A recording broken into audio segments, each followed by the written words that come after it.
Alors, tout à l'heure, Essie, vous nous avez rappelé comment votre travail a commencé à se développer à un moment très particulier qui est la fin des années 60, le début des années 70, qui est un moment très fort parce que en France, c'est le moment où il y a un renouveau qui est en particulier lié au mouvement féministe. Ça, c'est quelque chose de très important.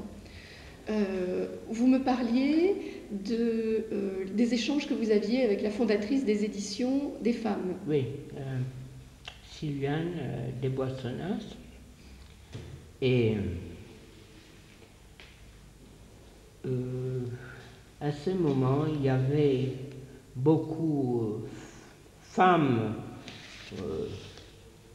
comme moi, mais bon, moi j'ai la particularité de vivre à la campagne. Et disons, la plupart de mes amis vivent à la ville. Donc, ils peuvent participer beaucoup plus que moi à les choses qui se passent à Paris. Par exemple, je suis à 1 heure de Paris. Et bon, grâce à des amis de l'époque, les années 60 d'ailleurs, je trouve que c'est vraiment les années sur tous les plans, de création et un renouveau chez les jeunes de l'époque, n'est-ce pas? Aux États-Unis, mais surtout, je trouve aussi beaucoup en France. Et les gens se mettaient en question. Qu'est-ce qu'on fait? Aussi, les gens avaient des rêves. Et je crois que c'est difficile maintenant de rêver. Donc, voyons, une fois par semaine, c'était ma jour d'oxygène, donc j'allais à Paris. J'avais d'amis, j'avais surtout une amie qui faisait faire, et aussi à l'édition des femmes à l'époque, des réunions où on parlait de l'écriture, le travail artistique, etc. Et chacun de ces personnes apportait quelque chose de tangible. Merci. Je ne dirais pas qu'il y avait des expositions permanentes, ça venait plus tard quand les gens disaient tiens, cette personne fait une chose qui est intéressante, etc. Peut-être. C'était pas, je dirais pas que tous les artistes étaient des petits businessmen ou petits businesswomen à l'époque. Hein. Ça n'existait pas. Dans l'ensemble, non, les gens recevaient plus que. Et donc, on écoutait aussi, on avait une genre de fraternité dans notre milieu. Et on organisait surtout une amie qui avait un énorme atelier à Paris, vidait le lieu pour recevoir les critiques. Et je m'appelle, j'étais très enthousiaste, pas seulement de rencontrer d'autres personnes, mais d'écouter une femme comme Lucie Lippard, qui est venue nous parler. Qui est une critique d'art américaine extrêmement influente et qui a écrit beaucoup à travers toutes les années 70 et qui a défendu un combat féministe important et qui est quelqu'un de très actif encore aujourd'hui. Elle était invitée l'année dernière à une conférence justement sur le féminisme, le survivant du féminisme à l'école des Beaux-Arts de Paris et c'est quelqu'un de très fort. Je m'excuse de vous interrompre. Et aussi, par la même occasion, nous avons d'autres critiques, hommes et femmes, qui venaient, Pierre Estany, et bon, qui étaient ouverts, malgré le fait peut-être qu'il n'allait pas nous défendre directement ce qui en faisait dans notre coin, mais qui était quand même ouvert à l'existence de cette chose-là. Et je parle là d'une amie qui s'appelle Dorothy Sells, qui fait une œuvre où elle a transformé la nourriture, surtout la nourriture agréable, c'est-à-dire les gâteaux, en œuvre d'art. Et bon, mais disons tous, ou par exemple les repas colorés, mais les repas auxquels les gens assistaient et où tout le repas était détourné de sa couleur.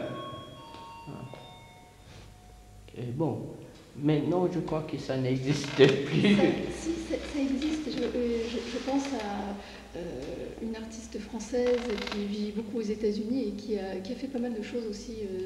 Et son nom m'échappe. Et qui a fait aussi des dîners colorés. Ah, c'est le musicien, non? Oui. Texier, oui. Ou quelque chose comme ça. Oui, oui, oui. Oui, ils étaient rivales, mais disons c'était elle qui avait commencé. Très bien. Enfin, tout ça pour dire que à partir d'éléments du quotidien, tout à coup, ça devenait une production, ça devenait une action, et qui devenait une action d'art aussi à ce moment-là. Et je crois que c'est quelque chose qui a été un moment fort, un moment dynamique aux États-Unis, mais en France aussi. Et je crois que c'est quelque chose qu'on a un petit peu oublié. Oui, on a laissé tomber, disons. On a laissé tomber tout ça, mais je crois qu'à travers la collection des abattoirs, en particulier sur les œuvres des années 60-70, il y a des survivances de cette... Oui. Ou c'est détourné d'une autre façon, peut-être, oui. Oui. Parce qu'il n'y a pas une ouverture. Les gens sont différents maintenant, donc on ne peut pas le influencer de cette façon. Maintenant, c'est l'installation, alors on irait plutôt vers, je ne sais pas, une pièce avec des satins rouges ou quelque chose comme ça. Oui. Et puis il y a la question de la rapidité, de la vitesse de la formation. Exactement, qui a modifié quand même à la fois notre perception artistique et la façon dont on produit les œuvres aussi.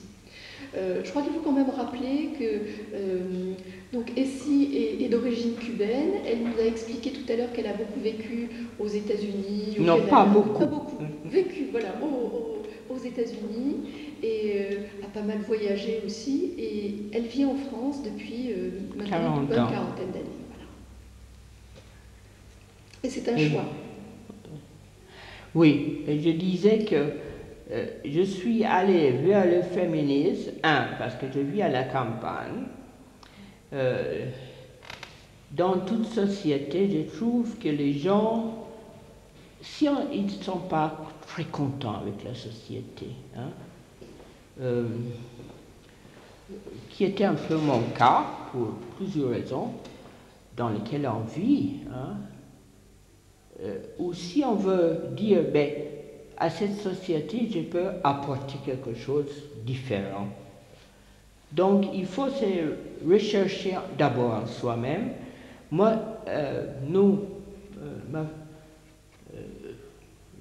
moi et mon mari, on n'avait pas le choix de pouvoir voter parce qu'on est des étrangers. Et donc, on a dit, d'après moi, il fallait qu'on fasse quelque chose qui fait quand même une participation dans cette société, n'est-ce pas, comme une personne.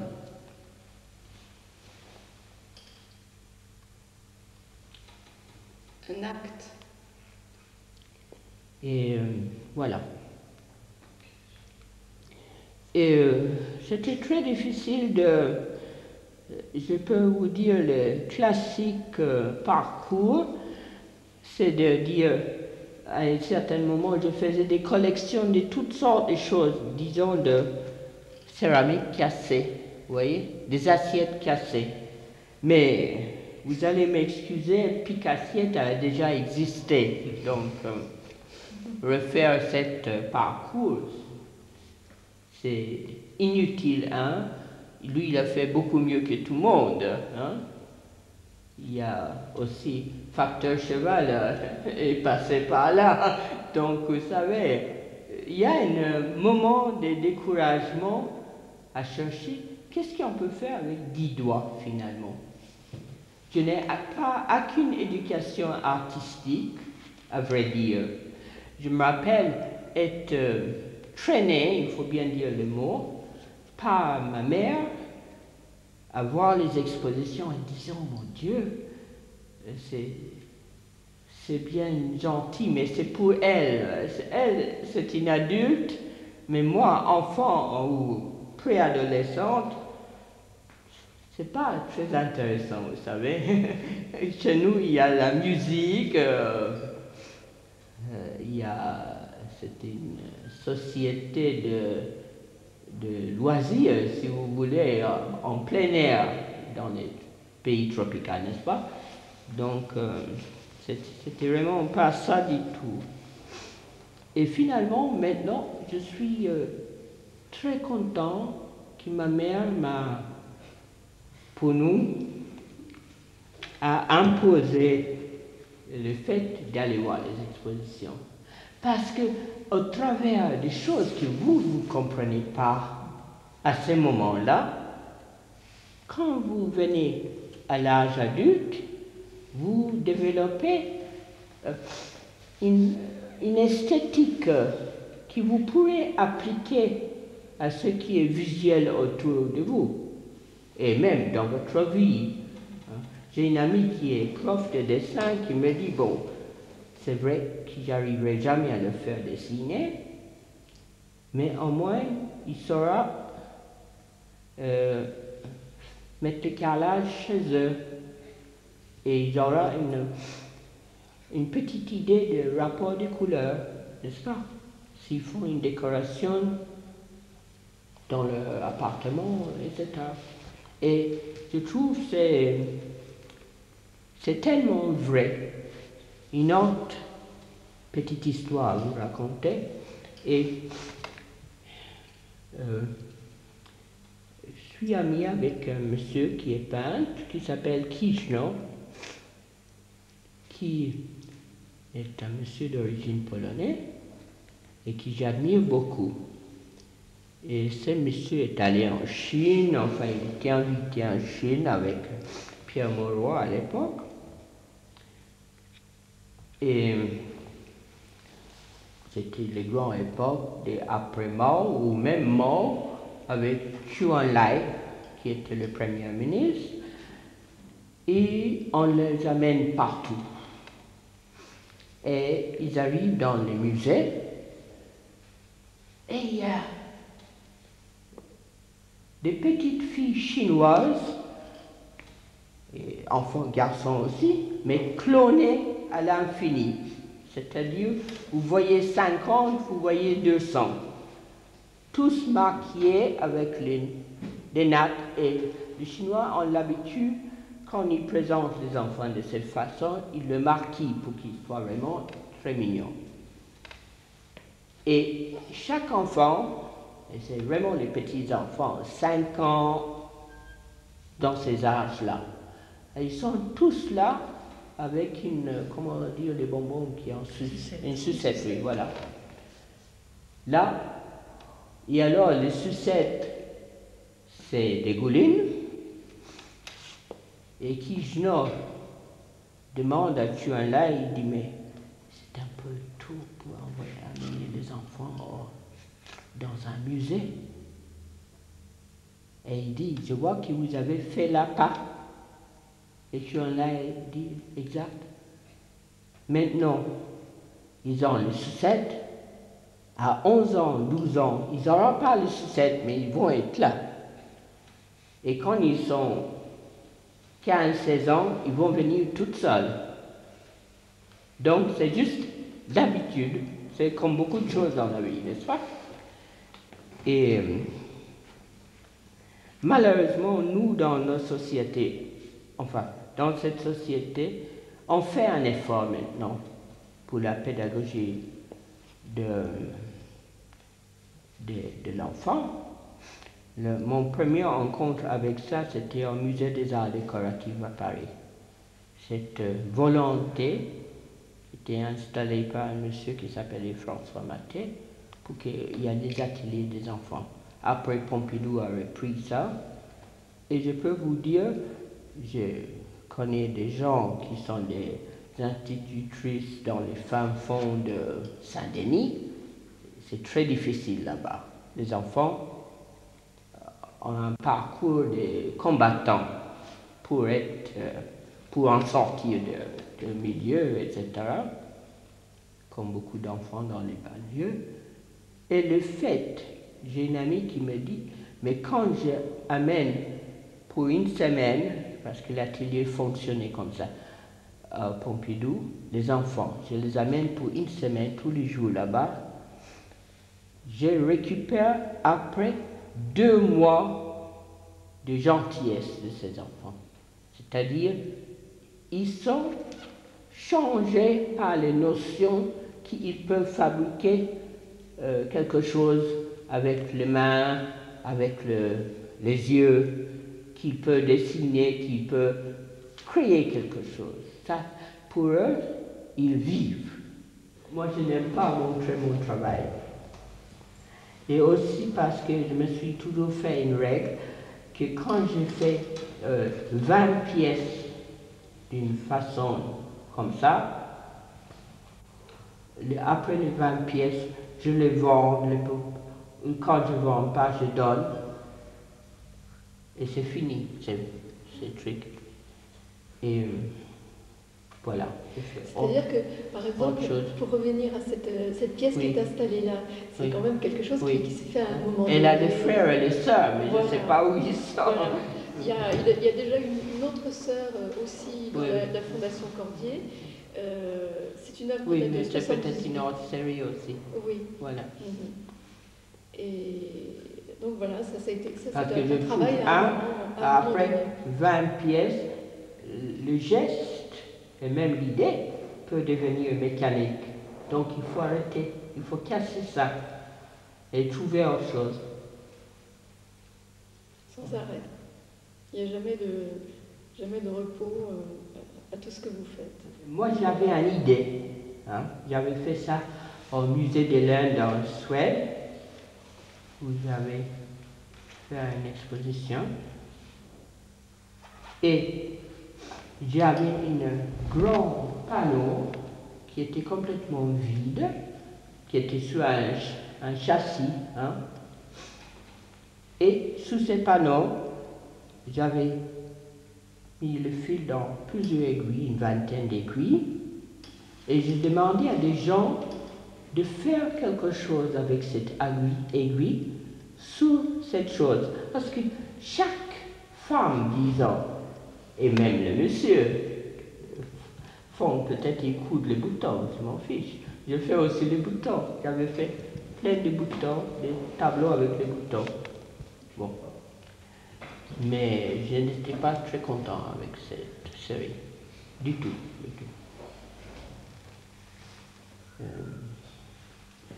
Et mon idée à tout à l'heure, c'était de vous donner des pièces de tissu comme ça, de vous enfiler des fils dans une aiguille, de passer ça parmi vous et de voir qu'est-ce que vous allez me faire avec ça. Hein? Au travail, oui, voilà, quelque part. Vous voulez qu'on s'y mette? Oui. Donc, voilà. Et alors, tout le matériel est là. Vous choisissez. Et puis, je vais couper encore le bout de tissu. Qu'est-ce qui a fait que vous vous êtes installé en France et pas en Espagne alors que vous étiez d'origine cubaine, madame? Écoutez, j'avais un prof de français quand j'étais au lycée chez moi. Elle était suissesse finalement, elle n'était pas française, mais j'ai appris le français comme anglais, parce que ma mère est anglaise et colombienne, et mon père est hindou et noir. Donc vous voyez, on est très mélangés, et on a une, comment dire, une petite porte de sortie. Chez moi, il y a beaucoup de portes de sortie. C'était que, parce qu'il y a toujours les grands déserts culturels, vous m'expliquez, qui existaient à ce moment-là. Et aussi parce que je trouvais que la France, quelque part, était un pays de tradition, certes, mais qui était gouverné, mais bien derrière soi, bien gouverné par les traditions de féodalisme. Et j'ai contesté cette fait des choses. J'ai contesté, bon, quand nous sommes venus en France, c'est vrai, moi je parle ainsi en France, les gens ne gagnaient pas grand-chose, et c'était ahurissant pour moi de voir les pauvres gens, comment dire, il y avait une certaine gentillesse chez les gens, n'est-ce pas? Naïveté et gentillesse, qui on trouve déjà, je trouve par exemple quand je suis allé en Dordogne pour la première fois, j'ai trouvé cette naïveté, accueil naïf avec les gens, mais bon, c'est vrai que dans notre coin, on est un peu, comment dire, perverti par la présence de Paris pas très loin, n'est-ce pas? Mais j'ai trouvé que ce que les gens subissaient était, il n'y avait pas une ouverture pour eux. Et c'est ça, n'est-ce pas? Il y a peut-être ça aussi. Ça me chagrine beaucoup. Mais ça veut dire aussi que vous vous êtes employé aussi à ce que votre art pour la survie soit accessible à un maximum de personnes. Des personnes. Et il y a une chose, c'est que Coude, il y a une chose qu'on peut partager avec tout le monde, parce que tout le monde est obligé de se vêtir, et même si on ne sait pas coudre, n'est-ce pas? Oui. Et ça rejoint quand même le geste de l'autre personne, n'est-ce pas?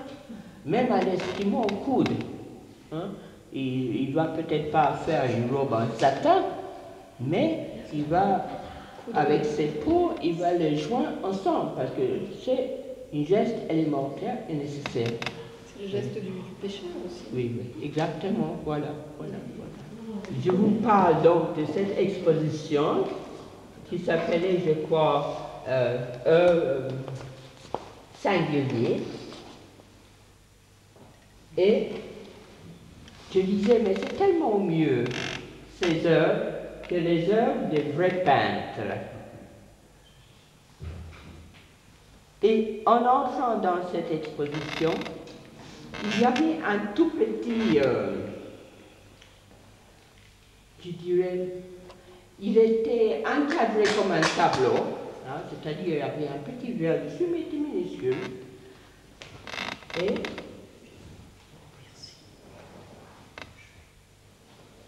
c'était une chaussette blanche. On voyait que la personne qui avait cette chaussette, c'était quelqu'un qui n'était pas riche, n'était pas en soie, c'était pas, n'est-ce pas, c'était pas un fil. Et cette chaussette était reprisée en blanc. Chaussette blanche, reprisée en blanc. Et c'était marqué en dessous, chaussette d'une moine de congrégation maintenant. reprisait. Et je me suis dit, ah mais c'est tellement beau, c'est tellement beau. Je suis rentré à la maison et je disais, mais mon Dieu, il faut que je coude quelque chose comme ça, comme ça. Et finalement, effectivement, je commençais à coudre les choses avec les points pour repriser, n'est-ce pas? Seulement, moi, j'avais pas encore fait des choses blanc sur blanc. Moi, je faisais avec, pas le fil de broderie, n'est-ce pas? Ni la laine de reprisée, ni le fil de reprisée. Je faisais avec le fil à coudre. Je commençais à faire des toutes petites ronds ou d'autres formes, parce que la forme venait par accident, ça je vous dis, parce que je ne sais pas dessiner. Donc c'était vraiment des formes accidentelles. Et à la fin, j'avais sur une bande plusieurs de ces formes, tous très différents, avec toutes les couleurs différentes que j'ai utilisées. J'ai dit, mais c'est drôle, on dirait des bactéries. Donc cette série, j'ai nommé Bactéries. Bon, elle a duré plus que 20 fois, parce que c'était les premières choses. Et voilà, c'est venu comme ça, les premières choses. Et vous savez, quand vous travaillez, mon ami vous dirait aussi qu'une idée donne naissance à une autre idée, une autre façon. Vous voyez autre chose et vous continuez. Oui, quelquefois, vous dites, oh non, ça vaut absolument rien, c'est pas la peine. Bon, seulement ces séries de bactéries, j'avais une amie qui était venue chez moi et qui me dit, tiens, qu'est-ce que tu fais? Ah, c'est pas mal. Et il y avait une exposition dont elle connaissait les gens à l'Institut des Cachins.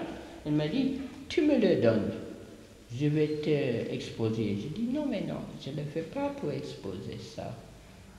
Et finalement, elle est partie avec la pièce. Elle l'avait fait encadrer, elle l'a donné à des gens à exposer. C'est comme ça que, bon, mon premier... quelle était la date de cette première exposition? C'était 68. Une année quand même assez marquée. Et après, vous avez continué, vous avez oui, changé votre mode d'expression? J'ai changé les bactéries complètement. Je suis sorti des bactéries et je fais des grillages. Alors, les grillages, vous savez, on nous avait donné des poules Cayenne, des petits poules. Hein. C'était une race qui s'appelle les Millefleurs, qui avait des plumes sous les pattes. Et bon, évidemment, les plumes, ça va dire aussi, je pourrais mettre les plumes, mais ils n'avaient pas une